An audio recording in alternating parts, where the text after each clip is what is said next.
Bismillahirrahmanirrahim. Assalamualaikum warahmatullahi wabarakatuh. Orang yang mengenal Allah, mereka adalah orang yang memahami hakikat kehidupan dan tahu bagaimana caranya menjalani kehidupan itu sendiri. Sebaliknya, orang yang tidak mengenal Allah, ia bukan hanya tidak tahu bagaimana cara menjalani kehidupan, tetapi seringkali timbul perasaan diri di dalam dirinya, kesombongan dalam kehidupan dunia ini. Dan manusia yang menyombongkan diri sesungguhnya sama saja dengan menantang Allah dan menjadikan dirinya sebagai saingan baginya. Orang yang menyombongkan diri adalah orang yang tidak mengenal pencipta dan pengatur jagat raya ini. Karenanya orang seperti itu perlu dikenalkan dan ditantang dengan kekuasaan Allah agar dia menyadari kelemahan dirinya. Lantas bagaimana caranya kita memahami dan mengetahui tentang hakikat kebenaran yang datang dari Allah? Tidak ada sesuatu pun cara yang terbaik kecuali kita membuka ayat-ayat Allah lewat Al-Quran. Kecuali kita harus terus menelusuri lorong kehidupan lewat contoh dan tauladan Rasulnya. Sebab hanya dengan kedua hal yang seperti inilah kita mampu memahami hakikat kehidupan.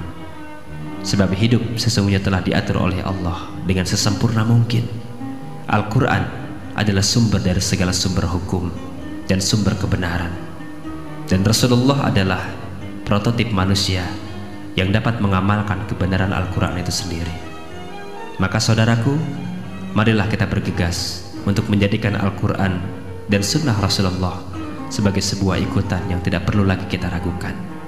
Semoga Allah memberikan kekuatan kepada kita untuk bisa memahami keduanya, sehingga kita mampu memahami hakikat kehidupan sesuai dengan Allah, karena dialah yang maha hidup, yang memberikan kehidupan. Assalamualaikum warahmatullahi wabarakatuh.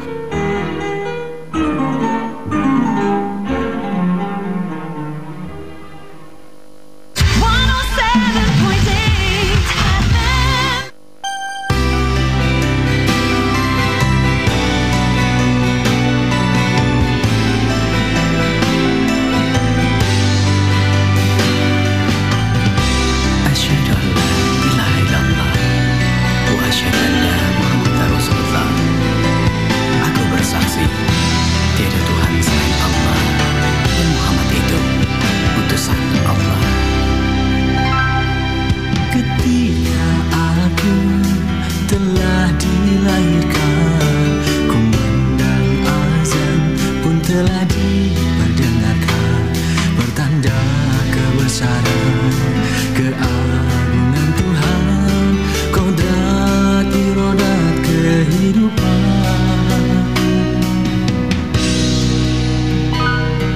Ketika aku beranjak dewasa, ayah ibuku ajariku bersahaja, tanamkan di jiwa, lisankan di kata, amalkan dalam kehidupan. Syahadat jiwa tercipta di dalam hati muslimku ini. Andai ku hidup 1000 tahun lagi, kan ku cari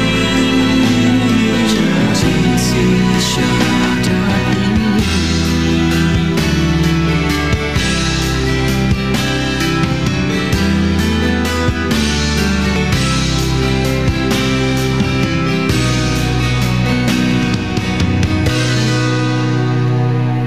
Ketika aku beranjak dewasa, ayah ibuku ajariku bersahaja, tanamkan di jiwa, lisankan di kata, amalkan dalam kehidupan.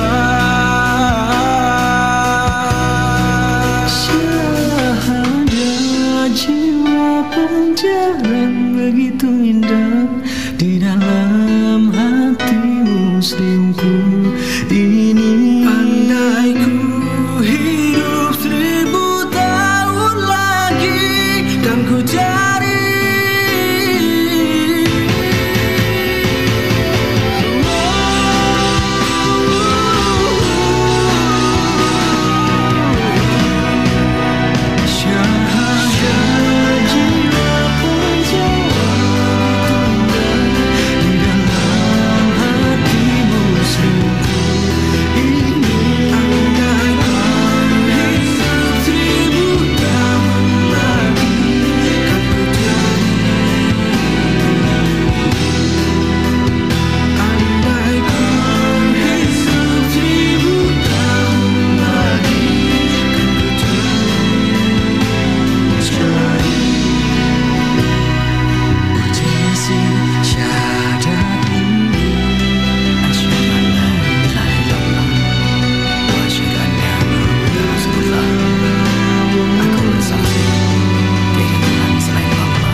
Rekan setia, ada kalanya kita memang perlu mungkin ya untuk bersyahadat kembali ya. Meskipun setiap hari kita sudah melaksanakan ya, mengucapkan kalimat syahadat ketika kita masuk Islam dan juga dalam setiap sholat kita juga bersyahadat. Ya, tidak ada salahnya kita kembali bersyahadat, bersaksi bahwa tiada Tuhan selain Allah dan Nabi Muhammad adalah utusan Allah. Siapa tahu kita mungkin pernah luntur keimanan kita, termasuk mungkin salah satunya adalah saling membenci. Ya, ada sebuah hadis bahwasanya barang siapa yang mengkafirkan orang lain, maka dia sendirilah yang kafir ya. Jadi jangan sampai ya kalau kita membenci seseorang, maka kita juga dibenci oleh Allah begitu. Naudzubillah min dzalik ya.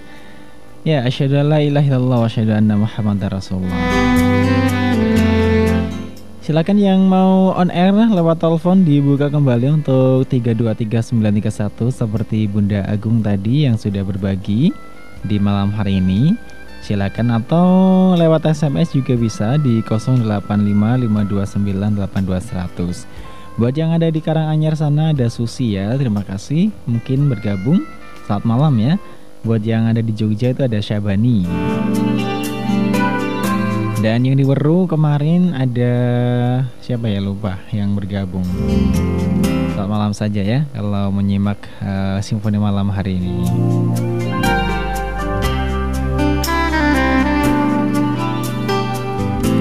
Rekan setia, hidup yang kita jalani sangatlah singkat tanpa kita tahu kapan kehidupan kita akan berakhir.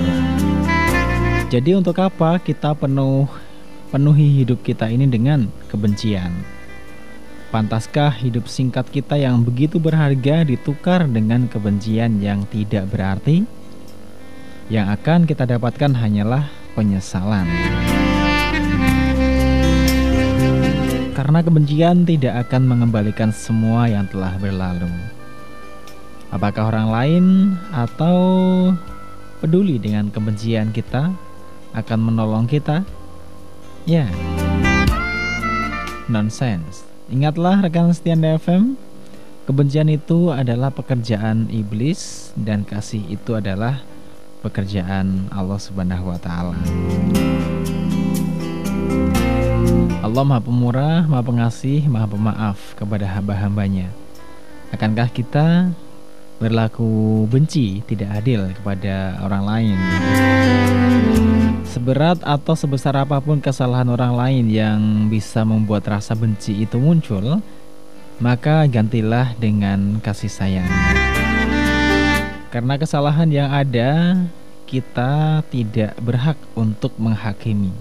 Karena kita bukan sang hakim, melainkan Allah lah yang berhak untuk menghakimi segala kesalahan, karena Allah adalah hakim yang adil, paling adil. Mari kita kasihi sesama manusia sebagaimana Allah juga mengasihi diri kita. Amin ya. Ya, satu tajuk di malam hari ini yang kami hadirkan untuk Anda, semoga bermanfaat. Dari lubuk hati yang dalam, Akmal juga mohon maaf ya kepada rekan setia yang mungkin pernah punya salah begitu ya. Jadi semoga yang masih membenci Akmal sekarang tidak benci lagi. Dan Akmal juga kalau mungkin pernah membenci, ada salah satu mungkin pendengar yang Akmal benci atau orang lain ya, semoga Akmal juga segera kembali ke fitrah manusia yang suci, yang bersih, yang tidak ada rasa benci-benci lagi. Amin ya.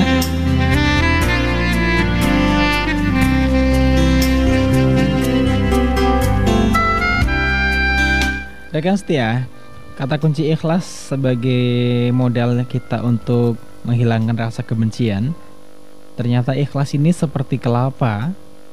Kelapa adalah buah yang memiliki multi manfaat. Begitu, mulai dari akar, batang, daun, dahan, hingga buahnya.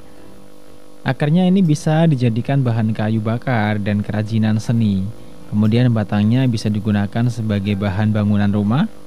Daunnya bisa buat janur pernikahan maupun tempat untuk ketupat. Lidinya bisa dibuat sapu. Kemudian buahnya antara air dan isinya juga mengandung banyak manfaat sekali. Rekan setia, air kelapa mengandung beragam zat-zat yang menyegarkan tubuh. Ia bisa digunakan sebagai penawar racun dan bahan pengembang untuk membuat roti. Sedangkan daging isi buah kelapa yang masih muda sangat digemari sebagai bahan minuman, seperti es kelapa muda. Ia bisa juga diawetkan menjadi nata de coco sebagai bahan makanan kudapan, pedas atau tidak pedas, dan dapat diolah menjadi gula Jawa.